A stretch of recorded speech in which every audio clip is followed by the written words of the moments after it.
Bon la famille, nouvelle vidéo, nouvelle journée. Aujourd'hui, c'est atelier rangement. Dans le sens où il me reste quand même pas mal de bricolage à faire, des petits détails de finition, des petits joints, des petits coups de pinceau blanc à certains endroits pour que ce soit nickel nickel. Et je peux pas travailler dans ce bordel. En fait, si vous voulez, j'étais tellement saucé et tellement heureux de pouvoir monter les meubles parce que ça me donnait la satisfaction d'avancer. Et c'est vrai, c'est le cas. Et bah du coup, oui, beaucoup de bordel, beaucoup de rangements à faire. À commencer aussi par l'installation de l'électroménager. Et la bonne nouvelle, c'est que une fois que les cartons sont ouverts, ça me fait des grands cartons dans lesquels je pourrais ranger des petits cartons suivis de petits cartons et de petits cartons. Comme ça, on pourra aller à la déchette hyper facilement. Chose que j'ai faite hier et que je vous ai pas montré, c'est que j'ai installé quand même le frigo. Donc merveilleux ce frigo. Magnifico. Oh, il y a tout ce qu'il faut. Le repas des champions. Voilà. Donc écoutez, il fait le café, je suis très content. Alors là où je suis pas content, c'est que du coup, à cause de l'évacuation de l'eau, je peux pas coller le frigo contre le mur. Vous voyez, il y a un... ouais, voilà. Après, paraît-il que c'était pas recommandé forcément de coller un frigo au mur.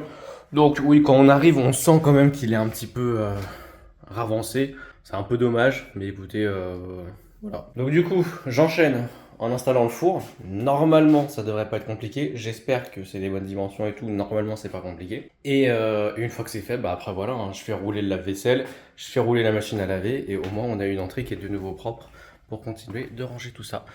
Le four il est là, merveilleux. Tout est de la marque Valberg. Ça c'est Valberg, donc électrodépote. Valberg, électrodépote. Valberg, électrodépote. Et ça c'est Valberg, électrodépote. J'ai regardé chez Boulanger, chez Darty, chez Discount. Voilà, j'ai regardé un peu partout des lots comme ça d'électroménager. Et puis finalement, c'est Electrodépôt qui se retrouve à avoir le meilleur rapport qualité-prix. Dans le sens où on a quand même un frigo qui est no frost. On a quand même une machine à laver, je crois, qui est de 8 kg, à 1400 tours minute. Un four pyrolyse. Bon voilà, on a que des trucs qui sont corrects et dès qu'on veut ça chez Darty, oui, c'est presque le double du prix, sans déconner quoi. Donc voilà, après Valberg, c'est ce que j'avais mis dans un autre appartement. Il n'y a pas eu de... voilà, ça s'est pas effondré, c'est pas tombé en panne au bout de 2 jours quoi. Bon voilà, on installe tout ça et puis on se dit à tout de suite. Bon, on a un léger problème, le four est trop haut. En fait, si vous voulez, il y avait la barre blanche là qui était là et du coup il était trop haut, du coup je suis obligé de raboter cette petite planche là. Sinon en termes de profondeur ça passe pile poil, mais vraiment pile poil parce que j'ai 57 cm d'encastrement et il fait 58 et le centimètre c'est le câble qui est là-bas qui bloque. Bon du coup je rabote ça et puis on remet.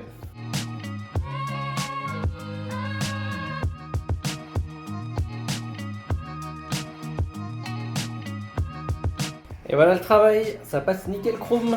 Faut que je remette la planche ici. Donc, il y a des petites vis là et là pour bien le fixer. Et puis ma foi, ça sera bon. Et du coup, je vous montrerai ici la planche là que je vais remettre, là qui est là. Donc, elle passe nickel. Hop. Je vais la fixer avec quelque chose que je vous ai pas encore montré. Ah, tadam!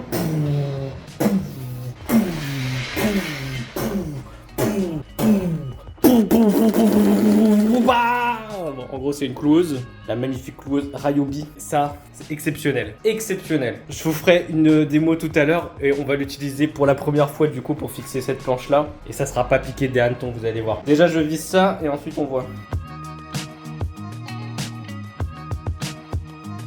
Bon, du coup, comme vous l'avez vu, vous avez rien vu parce que je sais pas cadrer. Bon, en gros, je vais utiliser la cloueuse. Franchement, c'est exceptionnel. Ça permet vraiment de tout fixer hyper rapidement. Et en termes de... Donc là, il va falloir que je mette un petit coup de silicone ou un petit coup de blanc là pour masquer. Et vous voyez, ça fait juste 2 traces comme ça. Donc, comme des clous. En même temps, c'est un peu le principe d'une cloueuse. Mais hyper discret. Donc, assez facile à dissimuler. Et voilà, on s'emmerde pas avec de la colle. On s'emmerde pas avec des grosses vis. Et ce truc-là va être complètement indispensable pour fabriquer la verrière. Bon, cela étant, du coup, le four est installé.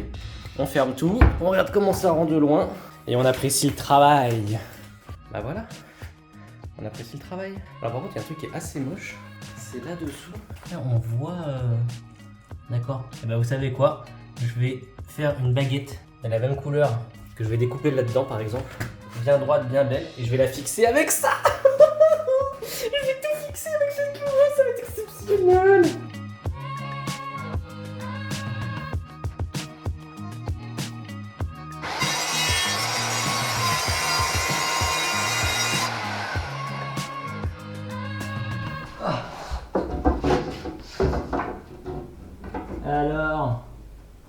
petits pas magnifiques. Ah, tellement facile. A few moments later. Bon, la famille, c'est la catastrophe. C'est la grosse catastrophe. C'est une catastrophe. Donc, j'ai déballé la machine à laver. Et quelle ne fut pas ma surprise de voir qu'elle était trop haute pour rentrer sous le plan de travail.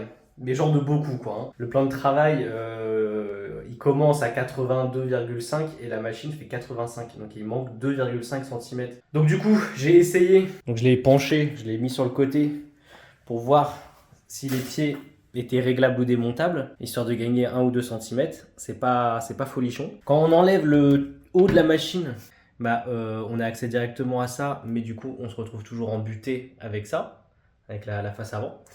Donc, en gros, c'est la merde. Donc, j'ai appelé Electrodépôt, qui m'a dit écoutez, oui, vous appelez le magasin, ils vont faire venir le transporteur, ils vont récupérer la machine. Sauf que du coup, ça règle pas le problème, parce qu'en fait, j'ai regardé la hauteur des machines à laver sur internet, et 90% enfin même pas, mais 100% des machines font plus de 84. Donc même 84, ça passe pas. On gagne quand même 1 cm.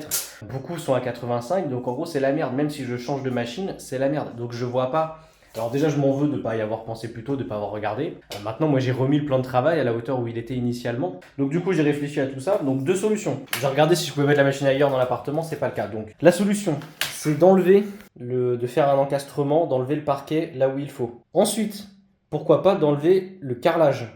Parce que le parquet, il doit faire 8 mm, 9 mm, un truc comme ça. Le carrelage, je pense qu'il fait un bon centimètre. Si on gratte la colle et qu'on pose la machine directement sur le béton, je pense que là, elle pourrait passer. Si jamais ça passe pas, la dernière solution, qui m'ennuie un peu mais qui est faisable, c'est de creuser dans le plan de travail, qui doit faire 3 cm, de creuser du coup un encastrement. Donc évidemment, en faisant en sorte que ça reste, vous avez compris. Faut pas non plus trop fragiliser le plan de travail, évidemment, mais ça peut être une solution de faire un encastrement et puis glisser la machine à l'intérieur. Donc de toute façon, j'ai pas le choix. Au dépôt, je les appellerai tout à l'heure et je verrai bien ce qu'ils me disent. S'ils me disent pas de problème, on fait venir un transporteur et vient la récupérer. Ça me laisse le temps de regarder sur internet une autre machine à laver qui fait au moins 84 et je croise les doigts pour que en enlevant le sol plus le carrelage, on soit 84 au moins, quoi. Donc voilà, donc là en attendant je m'occupe en terminant le montage de mes dressings avec ma super cloueuse. Enfin oui, c'est vraiment une putain de révolution le clouard, quoi. On se pose même plus la question de...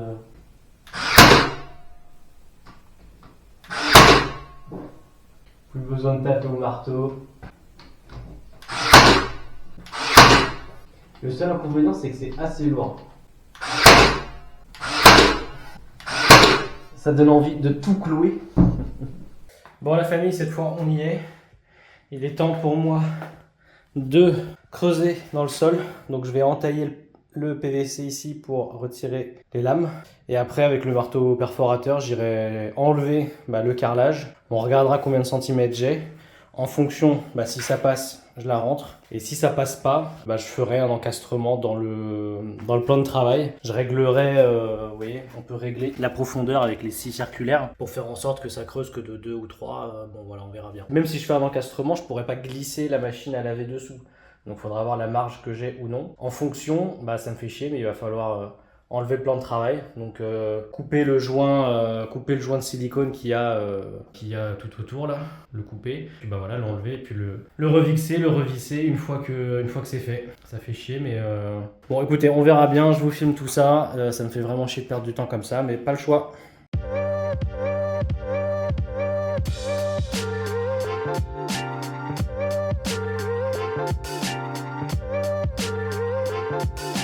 La famille, j'en peux plus. Donc je vous ai rien filmé parce qu'en fait j'avais super peur de faire une grosse connerie et qu'elle soit filmée en direct. Donc là la bonne nouvelle c'est qu'il n'y a rien qui a été filmé en direct et qu'il n'y a pas eu de grosse connerie de fait. J'ai pas tellement envie de vous montrer l'état de la cuisine, mais allez, je vais le faire quand même. Donc du coup, comme vous le voyez, j'ai enlevé le plan de travail, donc ça va, ça n'a pas été trop difficile. Et du coup, j'ai creusé comme j'ai pu là, le sol. Donc j'ai réussi à insérer la machine. J'ai réussi à remettre le plan de travail. Il était un tout petit peu plus surélevé comme ça. Donc, je suis en train de creuser davantage, essayer d'enlever un peu plus la colle. La problématique, en fait, c'était que le tiroir de ça, avec le plan de travail, on voyait plus que ça. Donc du coup, j'ai dû tout re-enlever pour essayer de la ravancer un petit peu, la mettre au plus près possible du bord, pour que quand on ouvre ça, on puisse quand même foutre le truc dedans. Donc voilà, écoutez, voilà, c'est fait, c'est fait. De toute façon, je vois pas comment j'aurais pu faire autrement. La seule solution, la toute dernière solution, si vraiment un jour faut changer, si un jour faut changer la machine et que du coup ça va plus, c'est de faire un plan de travail surélevé. C'est-à-dire que par exemple refaire une découpe comme ça, de ce plan de travail là, et puis le remettre par-dessus. Et puis voilà, ça fait une petite marche comme ça. Voilà, moi je trouve pas ça très esthétique. Maintenant, écoutez, je termine comme ça, je vois ce que ça donne. Pour le moment, ça marche bien. C'est juste que là, effectivement, vu comme ça, on se dit putain, mais qu'est-ce qu'il a branlé, il est fou. Mais non, une fois que voilà, tout à l'heure c'était très bien, c'était très voilà. C'est juste que voilà, on pouvait pas mettre dans le petit tiroir les produits. Donc voilà, je vais chercher ça fait beaucoup de voilà. Je vais chercher une rallonge abricot dépôt, je remets tout comme c'est et je me casse, j'en peux plus. Et oui, en fait, vous me voyez tellement me diriger vers les chiottes. En fait, c'est rageant.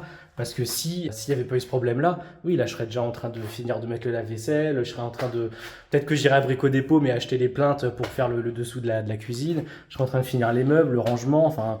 Et là, voilà, j'aurais passé 3 heures, 4 heures, 5 heures sur cette machine à laver, et c'est rageant, quoi. Donc voilà, écoutez, on n'a pas le choix. A few moments later. J'en peux plus. Bon, la famille, je vous montre. Je vous montre. Donc, on se retrouve comme ça. Donc, on voit le plan de travail qui est creusé là pour faire passer le truc.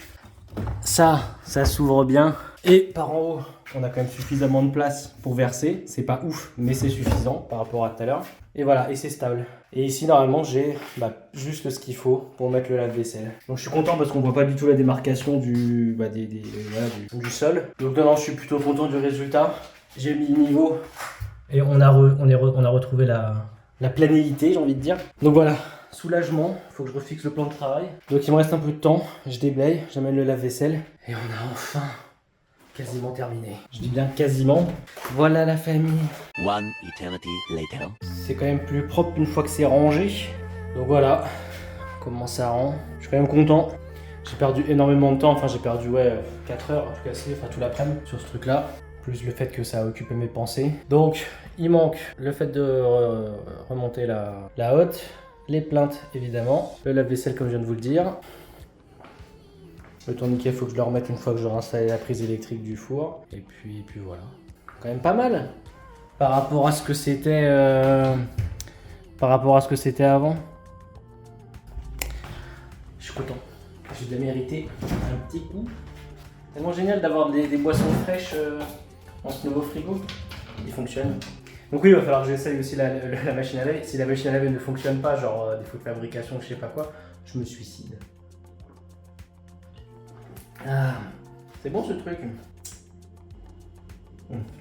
Beaucoup de glucides. Parfait. Voilà la famille, on s'approche de la fin de cette vidéo. Je vous remontre ce que j'ai fait et que je ne vous ai pas montré. Mais d'abord, je vous remonte la cuisine. Ah, si ça attire pas de la gueule.